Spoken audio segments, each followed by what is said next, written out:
كريس بامستد اعتزل كمال الاجسام عشان عايز يعيش. ليه كريس بامستد بيتصاب كتير قوي؟ في فيديو النهارده هقول لكم على اسباب اصابه كريس بامستد المتكرره في مختلف العضلات اللي في جسمه، وايه علاقه ده برياضه كمال الاجسام، وليه هي هتندثر خلال 10 سنين رياضه كمال الاجسام بشكل احترافي او عرض الجسم على المسرح، وتاثير الفتنس انفلونسرز على المجال ده، وانت دورك كشاب تتعلم ايه من كريس بامستد وازاي تبقى بنفس ذكائه عشان تاخد اعلى فوائد تتجنب المخاطر والمشاكل الصحيه. اول حاجه، مين هو كريس بامستد؟ مش كل الناس طبعا مهتمه بكمال الاجسام او الجيم، فهدي تعريف بسيط عن كريس بامستد. كريس بامستد هو 6 تايمز مستر اولمبيا كلاسيك فيزيك تشامبيون، من احلى الفورم على الانستجرام وعنده ملايين المتابعين. اعتزل في سن ال 30، يعني كمل 30 سنه واعتزل البادي بيلدينج كومبيتيشن بشكل احترافي، يعني ما عادش هيلبس مايو ويطلع يقف كده على المسرح ويظهر عضلاته، او يقعد طول السنه يمشي على نظام دايت تضخيم وتنشيف وبعد كده يسحب الميه من جسمه كله ويبقى تحت ال 5% بادي فات، يطلع 10 دقائق قدام الناس ياخد صورتين ويخلع. الروتين بتاع حياته لاكتر من 5-6 سنين متواصل بعد ما اثبت خلاص ان انا يا جماعه بطل، انا 6 تايمز مستر اولمبيا كلاسيك فيزيك تشامبيون، انا قدوه بالنسبه للشباب كتير جدا، انا شجعت الناس ان هي تخش الجيم، خلاص بقى كفايه عليا كده. هل كريس بامستد مغفل يعني؟ هل هو مش حابب الشهره؟ هل هو ما بيحبش الجيم؟ في الحقيقه لا، هو بيحب الجوائز وبيحب الجيم، بل بالعكس هو مدمن الموضوع، وهو قال كده في اكتر من لقاء صحفي، ولكن هو عايز يعيش اكتر.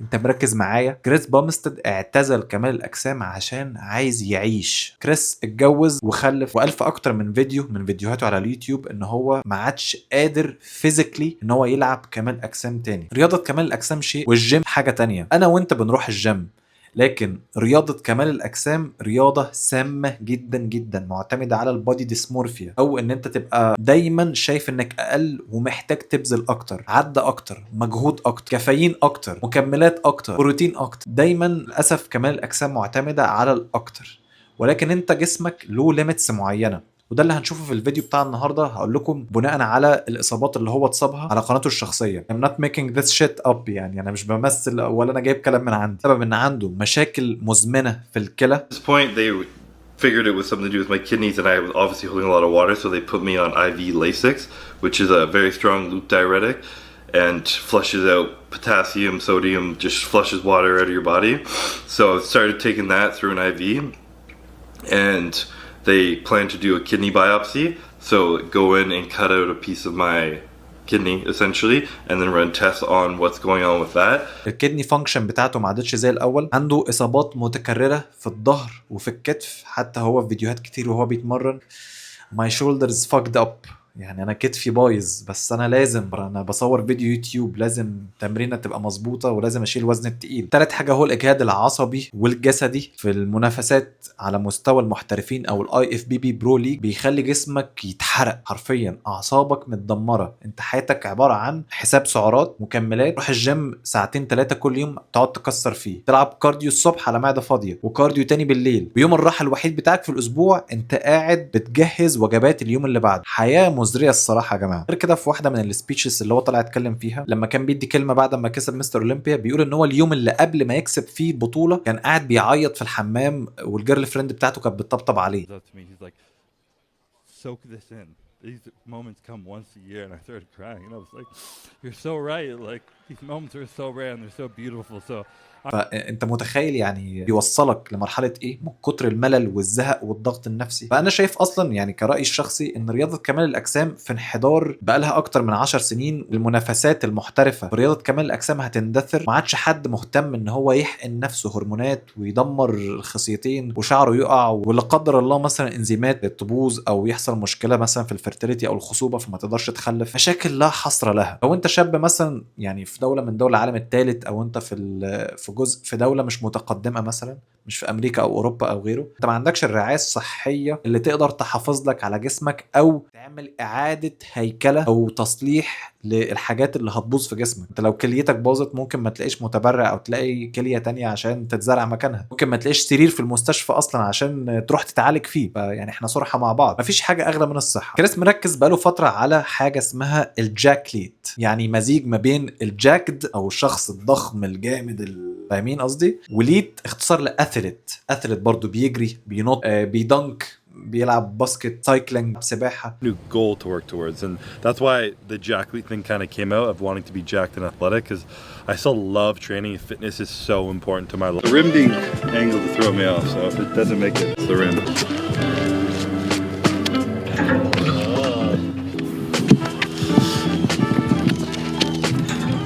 هو بيحاول بقى ان هو يعني ايه يتست الاثليتيسيزم بتاعته او قدرته الرياضيه الفيزيائيه البدنيه. هو ده ترجمتها يعني بالنسبه لما هو كان بادي بيلدر قديم، لان الناس كتير مش فاهمه ان انت مش معنى ان عندك عضلات حجمها كبير يبقى انت كده رياضي، تقدر تجري بسرعه، تقدر تنط بسرعه، تقدر ان انت تعوم، تقدر يبقى عندك نفس. هوريكم دلوقتي يعني هو مش قادر حرفيا يجري 20 خطوه، ياخد سبرنت ينهك وتصاب. هنشوف دلوقتي. Damn. 50%, 50%. Don't get excited. 50%, 50%. How am I 50? On you. Go ahead. Oh yeah. You good? Cramp? And It was like a quick pull, and then it kind of like faded. سيبم جسمه ضخم جدا جدا، من 90% من البادي بيلدرز والناس اللي بتروح الجيم بعد ما وقف كمال اجسام. متخيلين؟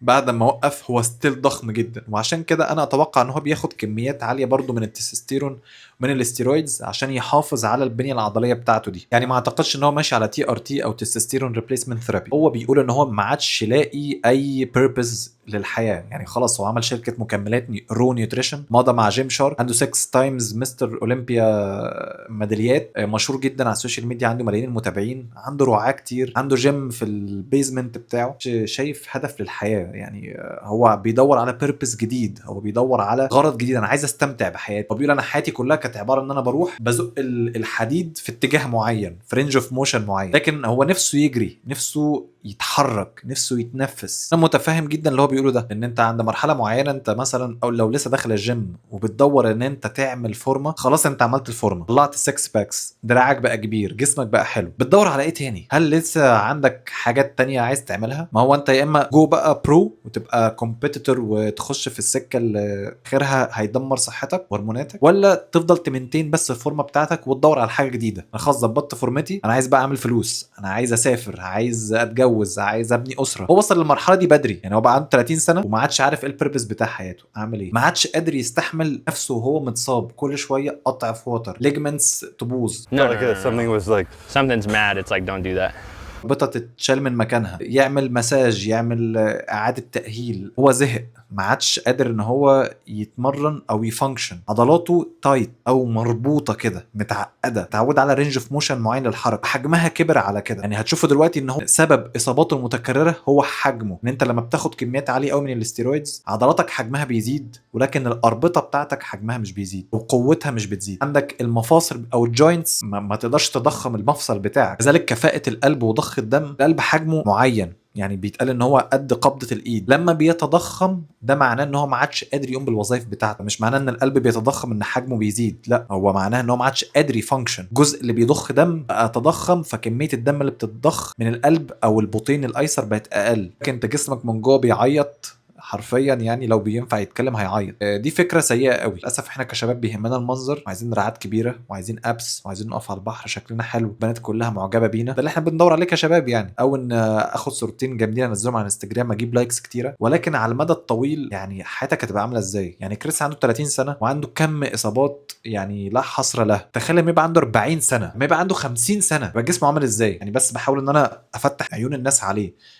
ان مش معنى الستيرويدز ان انا شعري هيقع، ان انا خصيتين حجمهم هيصغر، ان هيجيلي جاينو او حلماتي هتكبر. لا، انت هتتصاب اكتر، لان عضلاتك اكبر من جسمك وقدرتها على تحمله. انت الهيكل العظمي بتاعك مش قادر يشيل كم العضلات ده، فبيبطئك. تحاول تجري بسرعه تلاقي نفسك اتصاب، ان الاربطه بتاعتك مش قادره تربط العضلات بالعظم. لو انتوا مش فاهمين ده دور الاربطه، تربط العضلات بالعظم، فما عادش قادره انها تربط العضلات، فبيحصل قطع. I am a body that very prone to being injured، يعني انا جسمي معرض لكل انواع الاصابات. جماعه منشطات لفته مشاكل في الكلى، تساقط شعر، ان هو كان مصلع وكان باين قوي في اخر بطوله هو طالع فيها، هو عمل زراعه شعر وده شيء لا شك فيه يعني، وظاهر هو اتكلم قال انه عمل هير ترانسبلانت. كمان زودت من الامراض المناعيه بتاعته او الاوتو اميون ديسيزز، ان هو عنده مرض مناعي. that I have an autoimmune disease, and it was something that hit me a few times earlier in my life, but they never knew what was going on.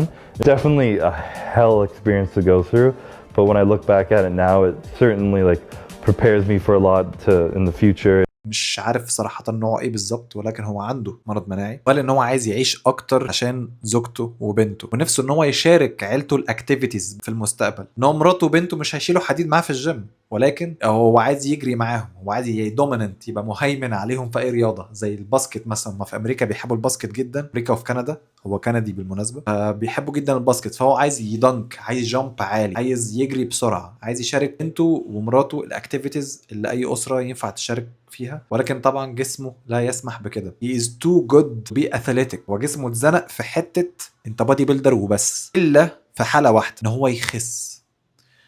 وده للأسف اللي هو يعني ضحى سنين كتير جدا جدا من حياته ومن صحته ومن أعضائه، قدرة وكفاءة أعضائه الداخلية زي الكبد والكليتين والقلب، إنه يحافظ على العضلات دي، إنه يخسر 10 ل 20 كيلو من الماسلز بتاعته. أنا عايز أقولك أنت كريس بامستد هتحس إنه عيان، هتفكر جاله كانسر لو خس مثلا 15 كيلو عضل. الكوتش بتاعه بيقول له 50%، يعني 50%، ما تجريش قوي، ما بلاش تجو all in. Like a 50%. Not wearing the best outfits here. 50%. 50%. 50% كده وبالهداوه، لان انت حجمك ضخم قوي. يعني هو دلوقتي في فتره الاوف سيزون من حوالي 110 ل 121 كيلو، هو ضخم قوي قوي. انت متخيل 121 كيلو ناشف بكم العضلات اللي عنده دي؟ وطوله 185 سم، هو نفس طولي، مش بنفس فورمتي يعني.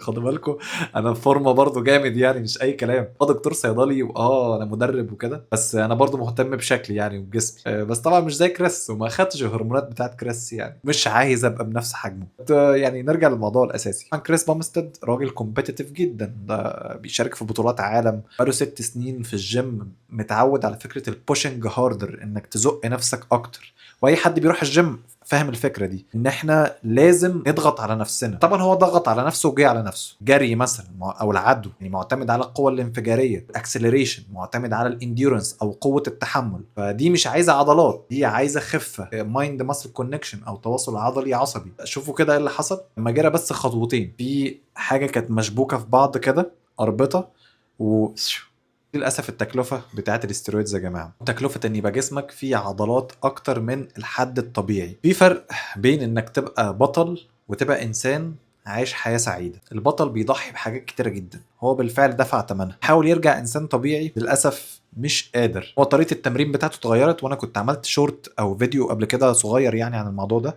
بتكلم ان هو بقى بيشيل اوزان بشكل غريب وبيرفع حاجات كده غريبه، وكل تمارينه عباره عن يعني بادي ويت تريننج او معتمد على وزن الجسم. ينط كتير، فلكسبيليتي او المرونه بتاعته يعتمد على البالانس اكتر من فكره الهايبرتروفي او الزياده او الحجم العضلي. يعني دي مشكله كبيره كريس ولاعبين كمان اجسام كتير جدا جدا بيقعوا فيها، لكن ما عندهمش الشجاعه ان هم يتكلموا، ان هم يقولوا انا عملت حاجه غلط، انا دمرت نفسي. شكلي من بره حلو ولكن في الحقيقه بتالم، انا مش عارف انام. مثلا ناس زي الدره مثلا، من اشهر البودي بيلدرز المصريين، الدره بينام وهو لابس ماسك عشان يقدر يتنفس كويس وهو نايم، عشان ما يجيلوش سليب ابنيا او اختناق النوم. رقبته فيها عضلات قافله على القصبه الهوائيه والمجرى التنفسي، ممكن يتخنق، ممكن يعني لا قدر الله يعني يخش في غيبوبه او ما يقدرش اصلا ان هو يلحق نفسه لو جاله اختناق، يضطر ينام بماسك وبجهاز استنشاق زيه زي اللي عنده كانسر مثلا في الرئه، او الناس اللي هي يعني تفيب بقى والكلام اللي انتوا عارفينه ده. فمضطر ان هو يخس. اي حد بيعاني من المشاكل دي لازم يخس الاول،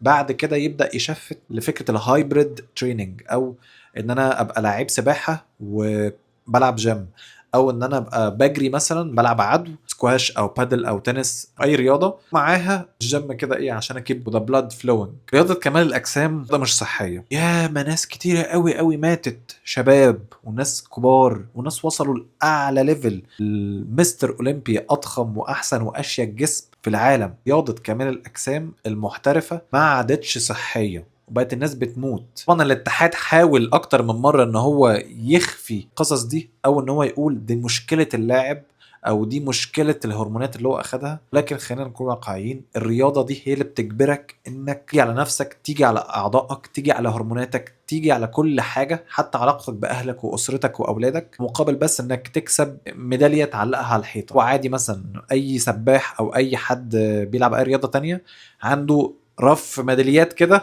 فاهمين، على الحيطه، مش محتاج ان هو يضحي كل التضحيات دي. وطبعا يعني الفتنس انفلونسرز بقى الاذكياء الشباب هم معتمدين على فكره جريك جاد فيزيك، فكره الجسم بتاع الهه الرومان زمان، يعني الهتهم هم مش الهتي انا، تمام؟ انا موحد بالله يا جماعه. بس يعني فكره الجسم اللي هو بقى المشرخ، الوسط الصغير، الكتاف العريضه، بتبيع اكتر من ناحيه الكوتشنج، او ان انت بصوا يا جماعه انا عملت فورمه حلوه، حلوين كده زيي وفي نفس الفورمه بتاعتي، هقول لكم الاسرار، هقول لكم الوجبات دي. حاجه التانيه، المجلات البراندات بتاعت الهدوم العالميه زي يونج الي وجيم شارك ما عادتش عايزه حد بطل عالم، لا هي عايزه حد شكله حلو وعنده فولورز كتير، عنده قبول للناس وبيعرف يعمل كونتنت عشان يبيع البرودكتس دي. من الشركات المكملات، الجيم اكسسوارز او براندات العالميه، عايزه ارقام وبيع، مش مهتمه بفكره بطل عالم. الشباب الصغير اللي بتشوفهم يقول لك I made my first $1,000,000 in my 20s، هم فعلا بيعملوا ملايين الدولارات من غير ما يضطروا ان هم يعني جو تو ذا اكستريم. حتى الناس اللي بتاخد منشطات منهم، من الفتنس انفلونسرز اللي بيطلعوا على انستجرام دول، بياخدوها بنفس العنف او الكميه اللي ابطال العالم بياخدوها. مش محتاجين يعملوا كم وحجم العضلات وصلوا لمرحله ان هم يتصابوا من اقل حاجه زي الجري. يعني انت ربنا خلقك عشان تمشي، تتحرك، تجري، انت مش قادر تجري. فانتوا متخيلين؟ رياضه كمال الاجسام انتهت، ولكن الجيم ما انتهاش. انك تخس بشكل طبيعي ما انتهتش. انك تعمل عضلات البطن بانك تمشي على دايت او خطه، يعني دايت بلان محطوطه لك، او سبلمنتس اذا احتجتها، دي ما انتهتش. طبعا خدمه الاونلاين كوتشنج يعني متاحه معايا للناس اللي عايزه تتمرن بشكل طبيعي. تقدر ان هي تبعت لي رساله على الواتساب، هسيبه لكم في الديسكربشن. هنعمل فورمه كويسه بشكل طبيعي، من غير ما نتصاب، من غير ما ان احنا نموت نفسنا او نقعد 3 4 ساعات في الجيم كل يوم. في النهايه انا عايز اعرف رايكم. ايه رايكم في اللي كريس بامستد عمله، والكل الناس دلوقتي يعني بقت بتتجه ان هي تعمله، تخرج من رياضه كمال الاجسام وتتجه ناحيه الاثليتيسيزم، او بينج اثليت، انك قادر تمارس رياضه بشكل عام. الناس بدات تستعيد فكره الاهتمام بالصحه، مش الاهتمام بالالقاب او الحجم العضلي او النشافه العضليه وخلاص. مستني رايكم في الكومنتس. ما تنسوش تعملوا سبسكرايب، يعني يا ريت تدعموني عشان انا بحاول اكبر القناه. شكرا لل 9200 مشترك لحد الان، ان شاء الله عقبال 900,000 و9 مليون. بس كده، اشوفكم في الفيديوهات الجايه. سلام.